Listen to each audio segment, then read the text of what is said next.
तो मेरे प्यारे दर्शकों, आपका इस कहानियों के संसार में स्वागत है।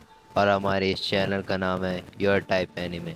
आज के इस चैनल में हम आपको द ड्रैगन बॉल शिपडेन की आगे की कहानी सुनाने वाले हैं, जहां पर इटाची और किसामे गोकू से युद्ध कर रहे होते हैं और गोकू उन पर हावी हो रहा होता है।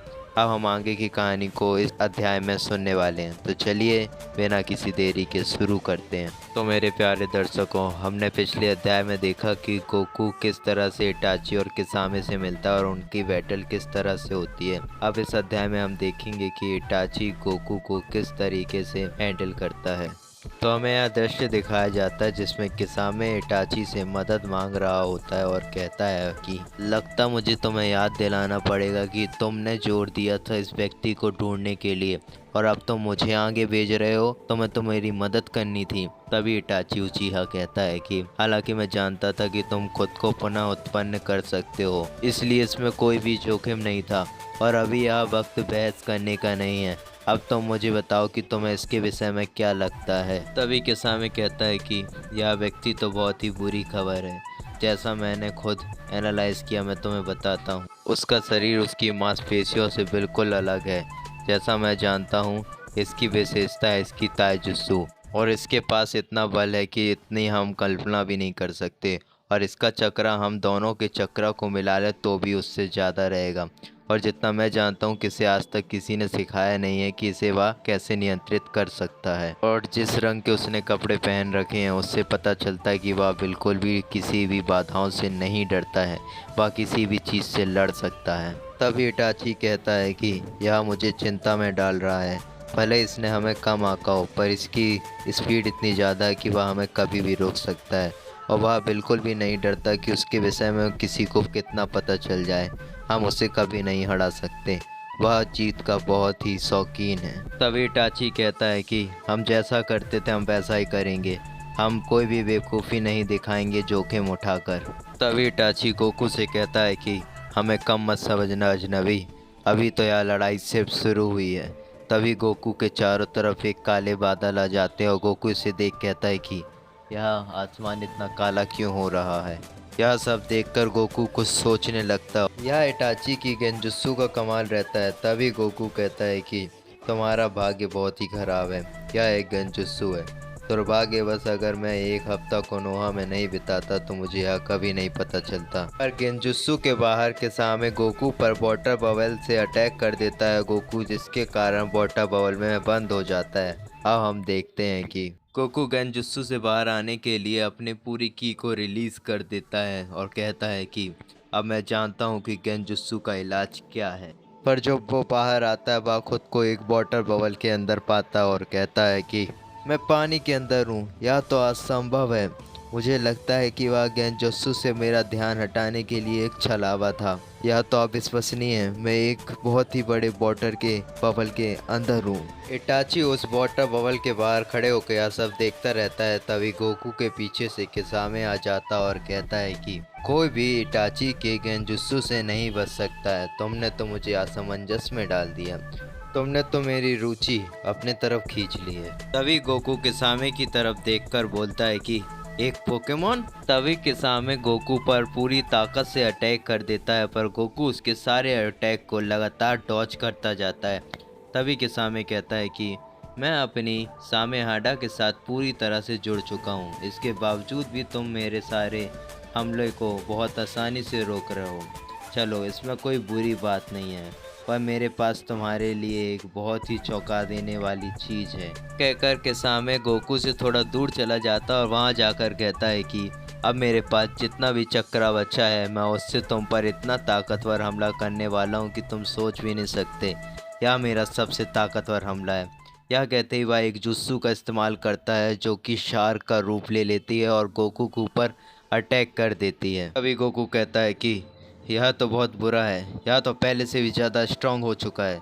तभी किसामे कहता है कू कू कू, मैं जानता था तुम मेरे इस हमले का जवाब इसी तरह से दोगे, इसलिए मैंने यहाँ एक स्पेशल जुत्सु तुम पर चालू की, जिससे तुम जितना भी अटैक करोगे यह सारे ही चक्रा को तुम्हारे एब्जॉर्ब कर लेगा, चाहे ही तुम कितने भी ताकतवर क्यों ना हो। और मेरी सामा हार्डा का अटैक इतना ज़्यादा ताकतवर है कि कोई भी इसे रोक नहीं सकता है। तभी गोकू कहता है कि यह व्यक्ति तो की के मामले में अविश्वसनीय है, पर अगर हम ऊर्जा की बात कर रहे हैं तो हर व्यक्ति की एक हद होती है और वह तुम्हारी भी होगी। यह कहकर गोकू अपने की अटैक को बहुत ही ज़्यादा ताकतवर तरीके से उस शार्क पर लगातार हमला करता रहता है। तभी गोकू के बहुत ताकतवर अटैक से वहाँ बना पानी का गुब्बारा फूट जाता है और सभी जगह पानी पानी हो जाता है कि जैसे सुनामी आई हो। तभी किसामे भी बाहर आ गिरता है और गोकू भी उस गुब्बारे से बाहर आ चुका होता है। तभी किसामे किसी तरह से खड़े होते हुए इटाची से कहता है कि इटाची, हम बहुत ही बड़ी मुसीबत में हैं। इस व्यक्ति की चक्र की कोई हद ही नहीं है, उसकी कोई सीमा ही नहीं है, वह बिल्कुल अलग ही लेवल पर है। कोई भी उसके चक्र को कितना भी एब्जॉर्ब क्यों ना कर ले, कोई भी पूरी तरीके से उसे एब्जॉर्ब नहीं कर पाएगा। अब हमें एक दृश्य दिखाया जाता है जहाँ पर गोकू किसामे और इटाची के सामने आकर ज़मीन पर खड़ा हो जाता है और इटाची कहता है कि मैंने जिस तरह से तुम्हारी लड़ाई को एनालाइज किया है, मैं इस व्यक्ति को पकड़ सकता हूँ। तभी किसामे कहता है कि तुम यहाँ कैसे करने वाले हो।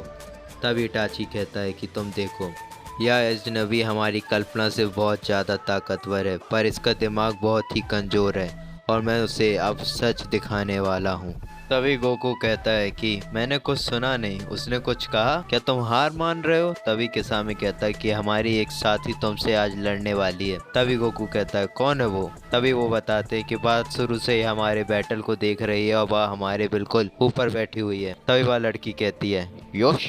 तभी वह लड़की ऊपर से छलांग लगाकर नीचे ज़मीन पर आ खड़ी होती है और गोकू उसे देखता ही रह जाता है।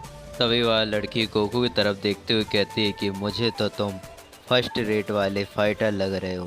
तभी वह पीछे मुड़कर इटाची और किसामे से कहती है कि इटाची और किसामे सर, मैं इसे खुद अपने तरीके से हैंडल कर लूँगी। तभी वह इटाची कहता है कि ठीक है, तुम जाओ। और वह कहता है कि क्या तुम इसे सच में हरा पाओगी? तो वह लड़की पूरे कॉन्फिडेंस के साथ कहती है कि हाँ, क्यों नहीं। तभी गोकू कहता है कि तुम्हें विश्वास तो है ना कि तुम यहाँ कर पाओगी? तभी वह लड़की कहती है कि हाँ, मैं वैसे भी यह जुस्सू वगैरह को नहीं मानती, मैं अपने पुराने तरीके से ही लड़ूंगी, और हाँ, अगर मैं हारती हूँ तो हारूंगी भी मार्शल आर्ट के तरीके से ही।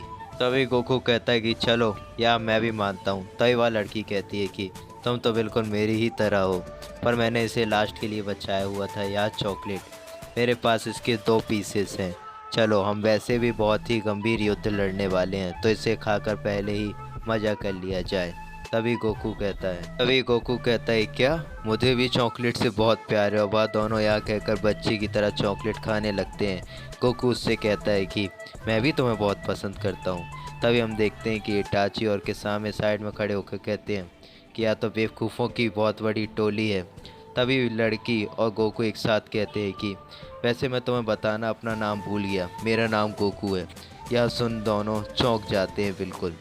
तो चलिए मेरे दर्शकों, आज की वीडियो को हम यहीं रोकते हैं। हमारा अगला अध्याय बहुत ही जल्दी आएगा। हमारे चैनल का लाल बटन दबा दें और इस वीडियो को बहुत सारा प्यार दें और कमेंट में बताना मत भूलिएगा आपको वीडियो कैसा लगा। आपका बहुत ही ज़्यादा धन्यवाद हमारे यहाँ वीडियो देखने के लिए, और हमारी तरफ से आपको बहुत सारा प्यार और साथ ही नए साल की आप सभी को शुभकामनाएं।